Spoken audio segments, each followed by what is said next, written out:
Hey guys, so I want to do a quick video on water change. Not necessarily water change, but this crazy thing. So, I've been fish keeping for many years, and I've used these for many years.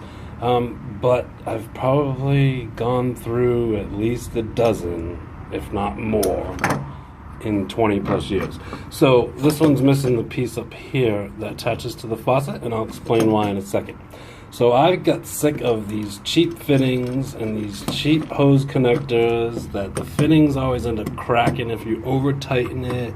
And same thing with these valves suck. Eventually you'll turn it off and you'll be, hey, it's not turning off because the ball inside dislodges itself from this lever. They're a mess and they're expensive. What is it, $20, $30 for just this setup without the hoses? You can replace just this piece or just this top piece, which is another thing. These threads go to shit after no time at all also, and this becomes pretty useless.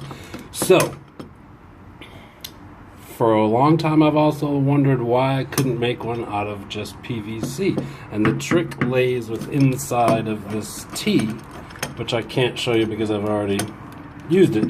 But the piece that goes on top of this has a tapered pin or tapered tube that goes into here just past this T. So it shoots down this right past there so that it creates a vortex here. And you can see that even this T is a little bit smaller, and up here it's larger, down here it's larger, over here it's larger. So it creates a vortex in this T. That's basically like a Venturi valve, okay, which we make for our fish tanks, right? Which I have a video in my channel all about. So that dawned on me, that's all I really needed to do, is take a PVC T and put a pin hose tube in here that would act as a Venturi valve to create a suction through this tube, because that's how this works, right? When you turn on your water, it forces water down this way, which sucks air in this way, creating the suction. So, that being said, I put together a bunch of PVC fittings, and basically I stole the pin piece out of that aqua whatever the hell it is, and it's inside this T. So inside of PVC T's there's a little ridge inside of here that stops the pipe from going all the way in. So I shaved down the pin piece, the tapered pipe piece that has a little lip on it, to fit inside the T, and then it stopped itself right at that rim inside the T. So inside here is a little tapered piece of pipe like this. Okay, so now the water comes through that tapered piece of pipe, and as it exits here, it's creating a space here, which creates a suction here, pulling air in this way with the water that's going through here and out. So I added a valve just like they have there, only this valve will never break and not work. None of this is glued up except up here, because this I'm always filling with, so I needed to glue all this. So the unfortunate thing about that is I did glue in my tapered piece, and that's why I can't show it to you. But if you take apart your Aquaclear siphon thingy, you'll see the tapered piece that I'm talking about. So then I just put a barb fitting on here to attach my hose to. Ignore this, that was just left over. And that's it. So this hose is now my suction tube. So now when I want to do water change, in fact it's running right now, I just drop my hose in my tank, turn this on, which starts the suction. And once I get the suction going, I just turn this off, and now my suction is running. I just have a length of pipe just to get it away from the house. And that's it.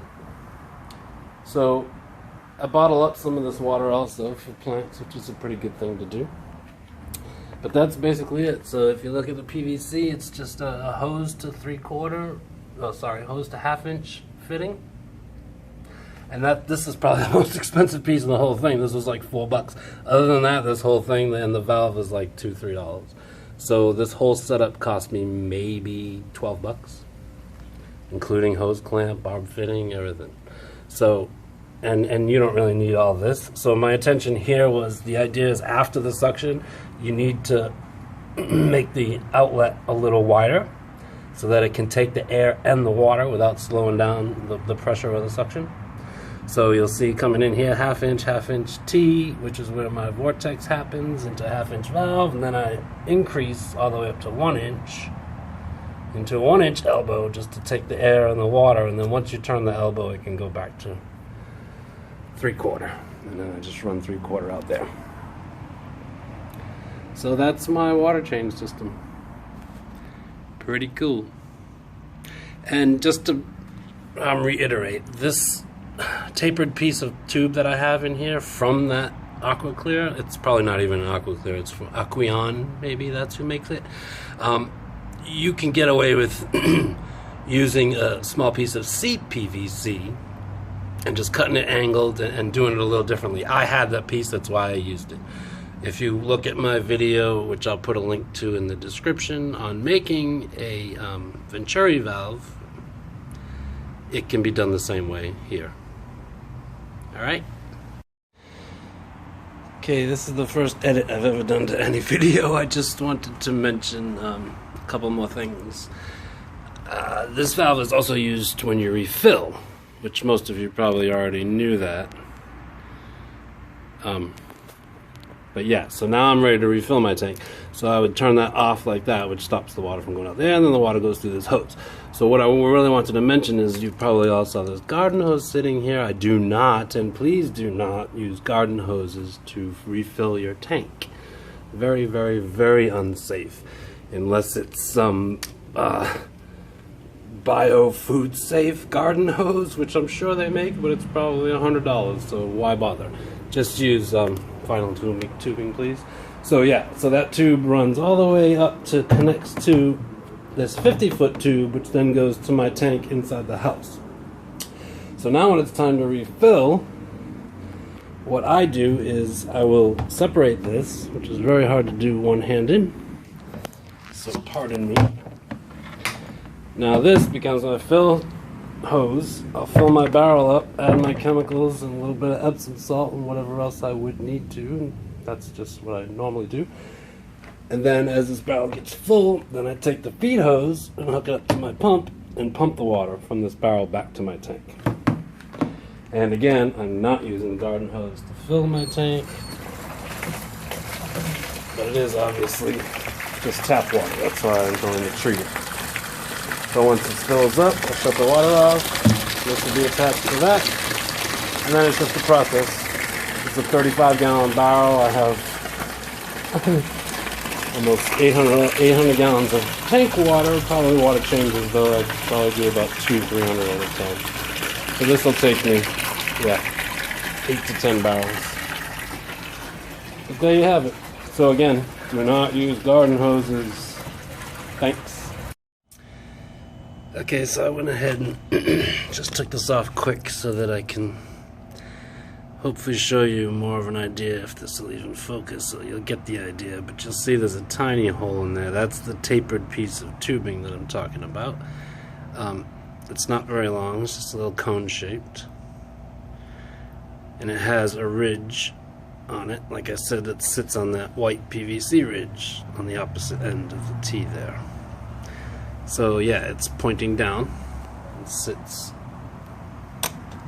right about here, and then it's tapered down inside.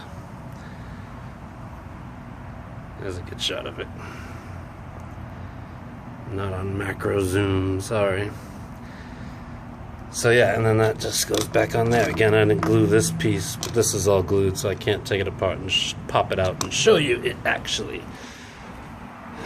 But again, it came from in here, and you can see this is threaded, so it was actually threaded into here. So as I said before, though, you can mimic the same thing with a piece of CPVC. So if you take a CPVC coupling, a small piece of CPVC pipe, cut it on an angle so that when it's inside the T, it's about like that. Okay. I love doing this stuff one-handed.